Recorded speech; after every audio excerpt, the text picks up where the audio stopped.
Welcome to Transcendent. I'm Raya, and I'm the daughter. And I'm Joe, and I'm the dad.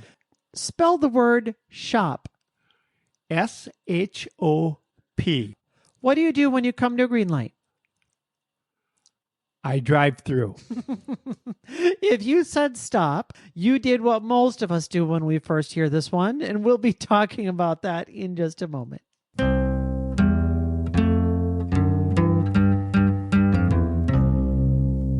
Dad, we want to talk today about the confirmation bias. The confirmation bias. I love the term. Yes, this is what they do when they say in church you can't take communion unless you have been confirmed. Oh, is that right? No, this is a scientific principle that was developed in 1960 by Peter Wason, a researcher that discovered he ran an experiment with people. He brought them in and he gave them some cards and he asked them a question. He said, I want you to start with this hypothesis that such and such is true about these cards, and then flip over the number of cards that it takes in order to confirm that this is true. And what he discovered is that when he gave them this puzzle, and you can do this yourself, you can go online and just do a Google search for Peter Wason, W-A-S-O-N, in the confirmation bias study that he did. What he discovered was that the people that tried this experiment again and again and again would not attempt to disprove that they were wrong. He gave them an idea in their mind. This is the rule, and I want you to prove that this rule is true. And what they really needed to do, if they wanted to prove that it was true, was look at all of the cases that would have proven it false. Well, if this case is true, then I need to flip this over to see that this is, if I flip this card over, I would see that I'm wrong in the rule, and then it would show me that I'm wrong. So if I want to prove that I'm right, I need to be testing to see if I'm wrong. But he discovered that again and again and again, people would only flip over the cards that would confirm what they already believed was true, and they would leave unflipped the cards that would have proven them wrong. Now, I've done this study a while ago, or I did this test myself, and the first time that I did it, I got it wrong. And so I just did this test for you, Dad. And I got it wrong. And if you go do this test, you might get it right now that you've heard us talk about it. But even now that we've talked about it, there's a strong chance you might still get it wrong. Okay, how does this relate to the LGBTQ community or to our podcast, our mission? What's the connection? Well, of course, when we're talking about preserving relationships, it's so easy for us to come with our existing narrative. Oh, these guys over here are the bad guys, but my people are the good guys. And then any time that there's a story where my people are actually the bad guys, or any story where those people out there are the good guys, we tend to overlook it. And this is true for all of us, because this is how we go about our lives, is that we discover, from the time that we're babies, we discover certain things are true about the world. And we learn more and more things, and we can't be testing all of our assumptions all the time. It would be overwhelming. If I sit down in this chair, is it really going to hold my weight? If I flip on this light switch, is it really going to turn on the light? But every now and then, you discover something isn't exactly right. You flip it and the light burns out, and what you thought was true is no longer true anymore, and you think, oh, that stupid light, and you got to go fix it. But we oftentimes don't notice it until it makes our lives difficult. But when it's making somebody else's life difficult, or it doesn't affect us, we tend to overlook it because we have the confirmation bias. Well, I can see so many things that remind me of that.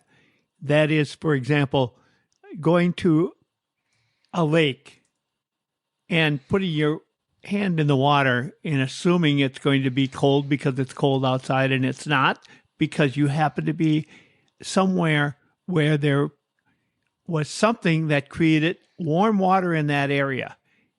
There's a place I know that has a nuclear reactor, and they cool it by running water around it, and then the water runs back into the lake. And there's a lot of people environmentally that are concerned about that, but they discovered it harbors a lot of fish. They love it there. And so it turned out to be great fishing. But if you put your hand in that water, you'd be surprised. Sure. And if you didn't have a reason to test your assumption, you probably wouldn't ever put your hand in that water. Correct. And that's what happens all the time, whether we're talking about politics or we're talking about religion or we're talking about any of the other things that we believe. So often we will not bother to test whether or not what we believe is wrong. We will only test to see if it's true. Where I see the confirmation bias really standing out to us is that you and I probably have the same ideas about LGBTQ community and that things that they should be allowed to do and not allowed to do and all of those things. And you know that the people on the other side are all wrong and we're all right. Or do we? Have you ever considered, is there one thing that you're pushing because they say this is right because you just know it? And there's no point in looking into the answer to find out if it is. Well, that's your confirmation bias. That's mine too. I probably have said some things on this podcast over the last 2 years that was wrong, and I never knew it. A big place where this will come up is when we cherry pick examples from the people that we dislike. Do you ever find yourself doing this? That whatever group of people you think are the wrong people, it's the people that are anti-LGBTQ. And you look at the worst of their example. You look at the one guy somewhere that did something particularly egregious. And you think, see, that's how they all are. Right. And anytime you find yourself saying, see, that's how they all are, you're probably falling prey to the confirmation bias. Not probably. I'm pretty sure you are, and I'm pretty sure I have done that. You find someone that you disagree with, and they are way out there. And then you say, see, that's how they all are. But they're not. Everybody's on a continuum of some type. Nobody's all the way one way or all the way the other way. There's differences. Some are dramatic and some are subtle. But they're all there. And we look at those, and based on our concept of that person, you automatically think, and I automatically think, whatever comes out of their mouth, I'm going to disagree with. Pretty common. I oftentimes will find when I'm in a conversation with somebody that disagrees with me politically, that they will assume that somebody like me is probably going to be very offended by this thing or that thing or whatever. And I have to tell them over and over again, I'm not offended by that. No, I'm not hurt by that. I don't think that you're trying to get things wrong. I don't think well, this is what I've been told, is that people like you get offended at the slightest little thing. Well, no, actually, I don't get offended at the slightest little thing. And then I do my best, and again, not to say that I'm perfect or even very good at it, but I do my best to try to treat the other person as I want to be treated. That I don't make assumptions about them. Well, I'm sure you hate all LGBTQ people. Then you just want everyone to go out, and you probably hate, this about us and that, and you want to take away our rights, and you want to this. And they say, no, I don't want that at all. No, I want everybody to be treated equally. It's just, here's my view of what equally should be. Oh, let's sit down and listen. Let's talk to one another. When we're in the political world, sometimes you have to really push because you're trying to get legislation pushed through. But when you're in the relationship world, You can't afford to villainize your mom or your dad, your son or your daughter, your brother or your sister. Because the moment you turn them into a villain and you stop listening to them and they stop listening to you, now you've broken that relationship. And why? Because you assumed that you already knew what they believed. You have fallen victim to one of the classic blunders. The most famous, of course, is never get involved in a land war in Asia, but only slightly less well known is this: don't fall prey to the confirmation bias. That's right. And that's what we do. We all do it. So I can't say to you, well, you have to stop that. But I won't, because I think I don't do it. But I know I do. We all do. I appreciate any time somebody says, I used to believe this. I used to believe X. Mm-hmm. And somebody presented me with some counter evidence, and I learned that I was wrong. I think that is one of the most noble, upright, intellectually honest things that any one of us can do. And when I hear somebody saying I was wrong, I immediately feel like I can trust them a lot more. But when somebody says I'm always right all the time, you immediately think, probably you're not.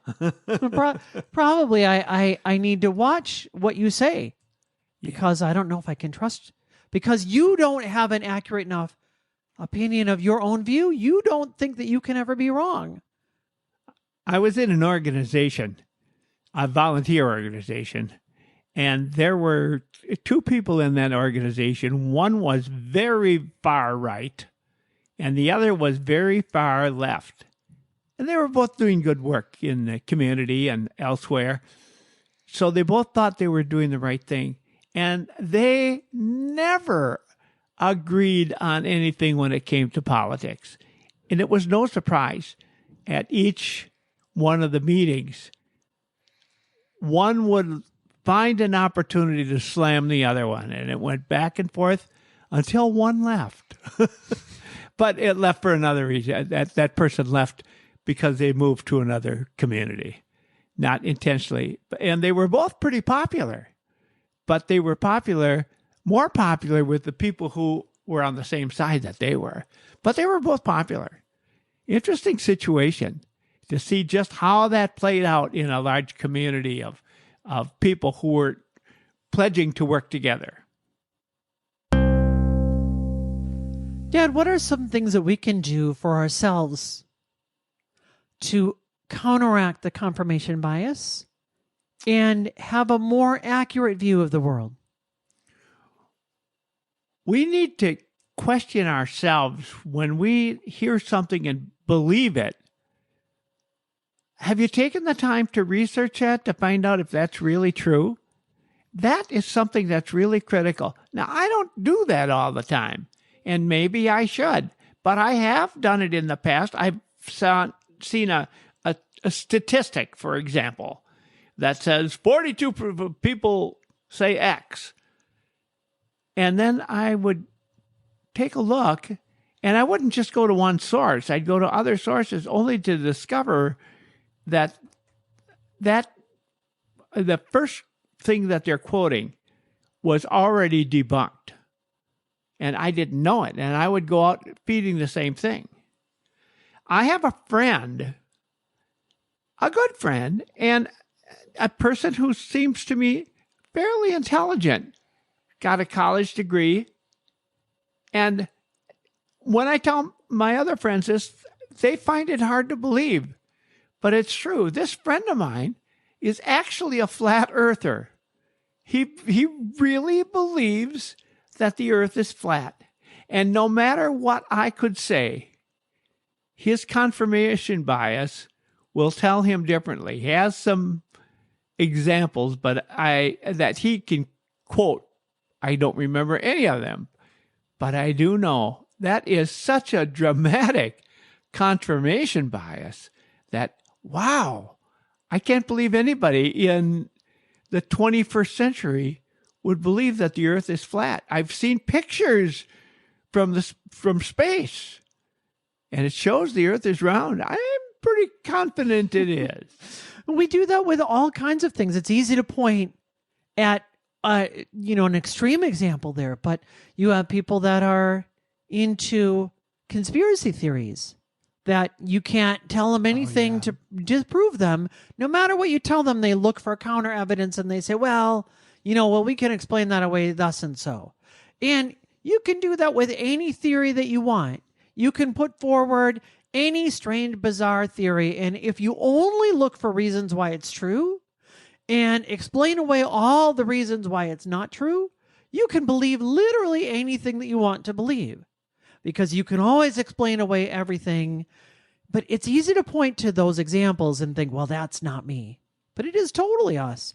I really like a video by, there's a YouTuber that I really respect named Hank Green, and you might know him from Vlogbrothers, or you might see him on TikTok. He's a well-known author, but he put out a video on March 8th of this year, 2024, called I Believed These 4 Lies.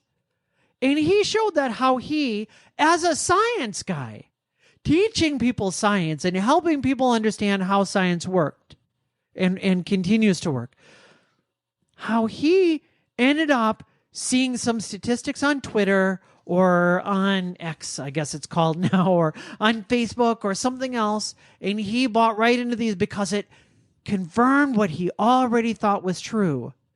And then he realized when he went and was given just one little thought, and he thought, I better fact check that and just make sure this is true, because he was doing this video and he realized I was completely wrong. This was misreading the data, and it gave me a wrong picture, and I didn't even think to question it. Why?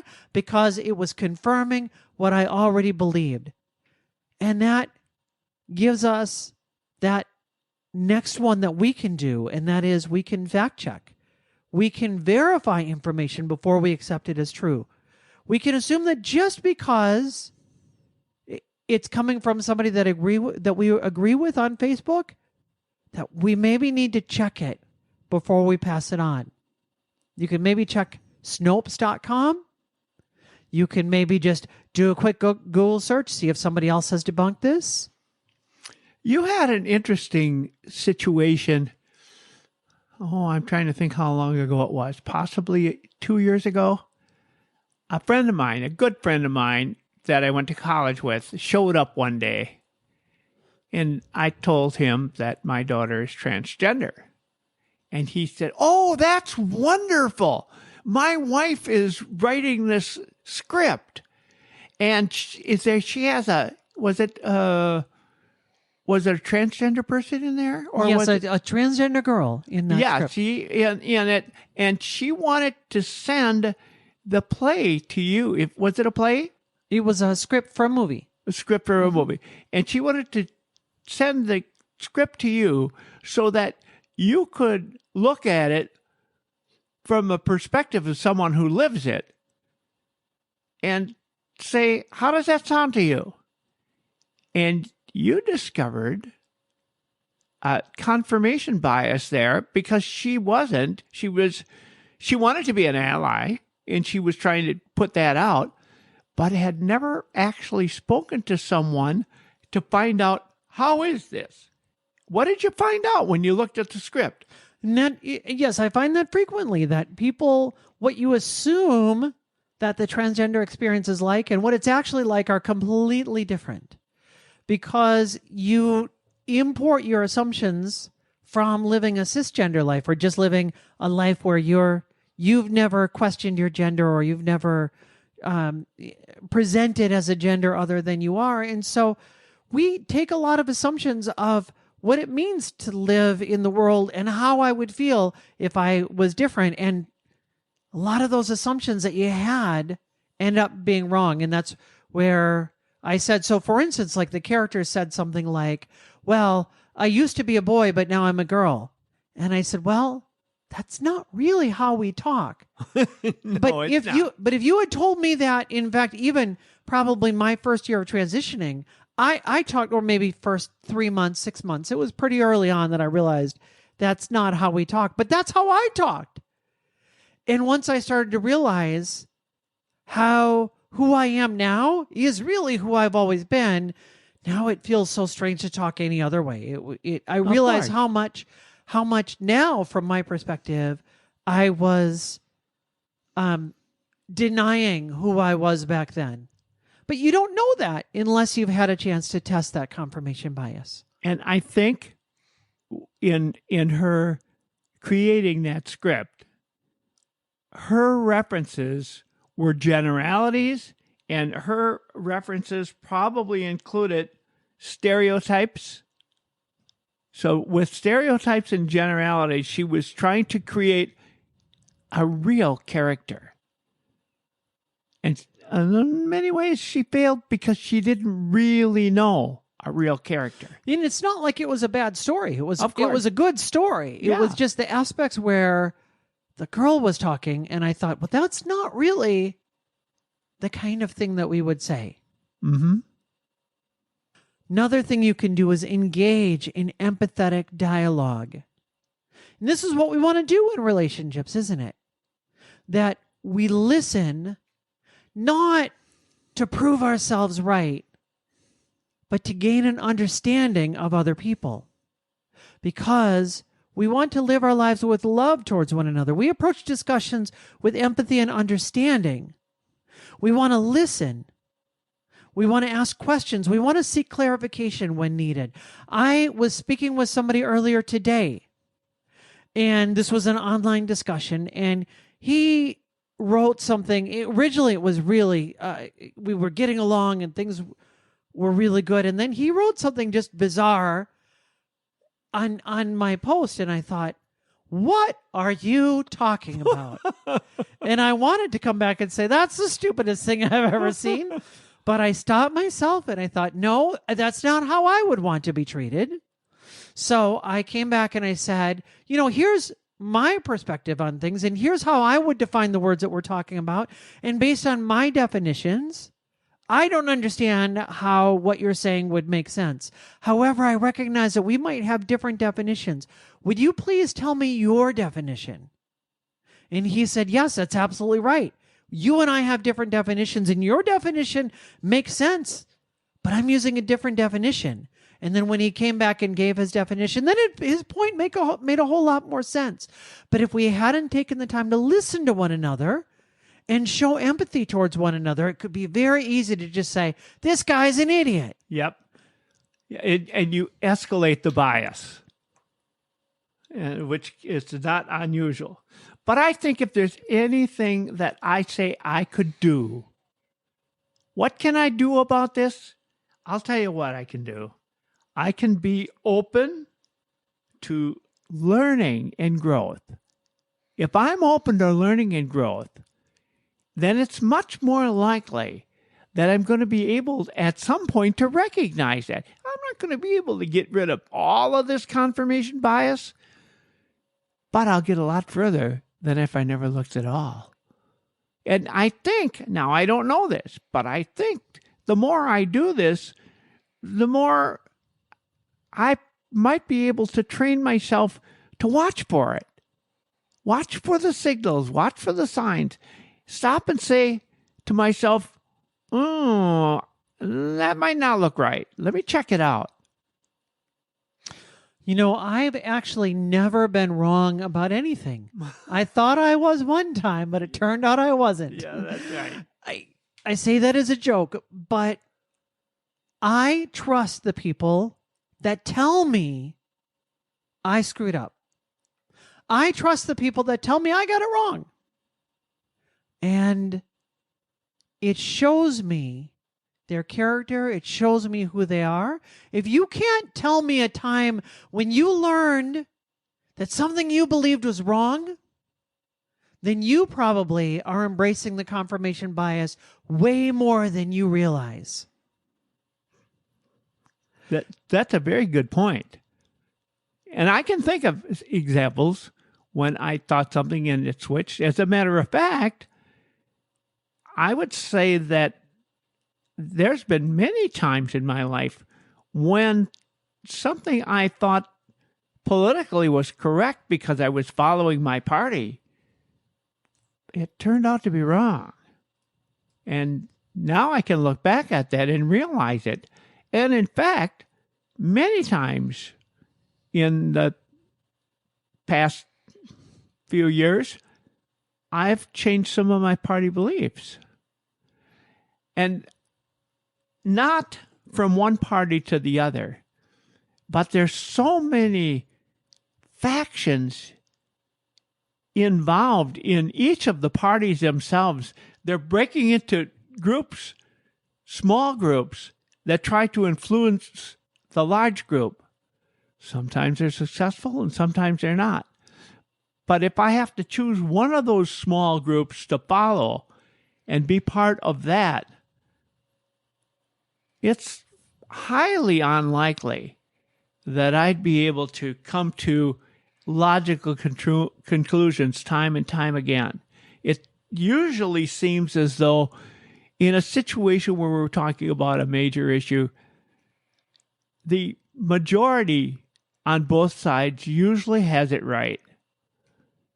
It's the people on the far side either way that probably aren't connected one way or another, and they'll take it to the extremes on either end.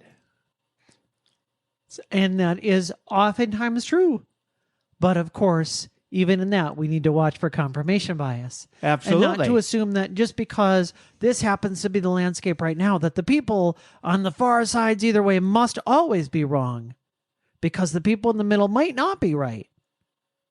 But oftentimes it is. So the only way you can really know is by going and doing the things we talked about. Go and do your best fact checking that you can.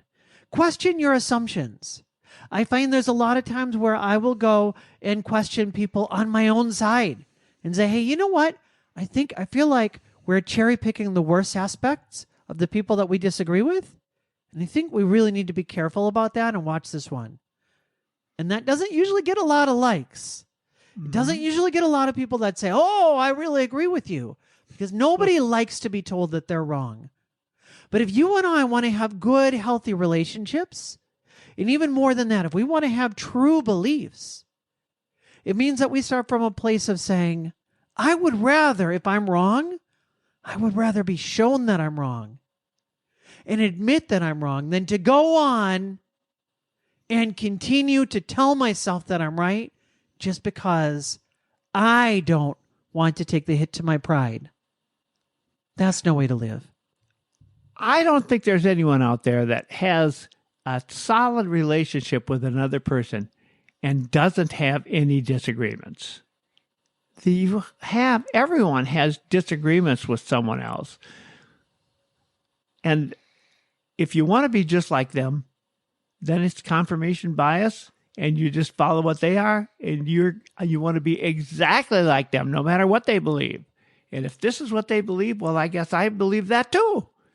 That isn't really right either. You know, we said if you want to prove something right, you need to go and look for the counterexamples. When you show up here every Monday, you're going to hear a new podcast. Show up on that Monday and see, have we missed it? And I'll tell you what else you could do. We want to reach more people.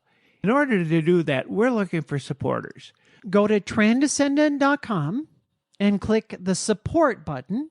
And you can go in there and choose your level as low as $3. Yep. It means a lot to us. That helps to get more listeners, and it helps to get the message out to a lot more people. And with that, we'll see you Monday.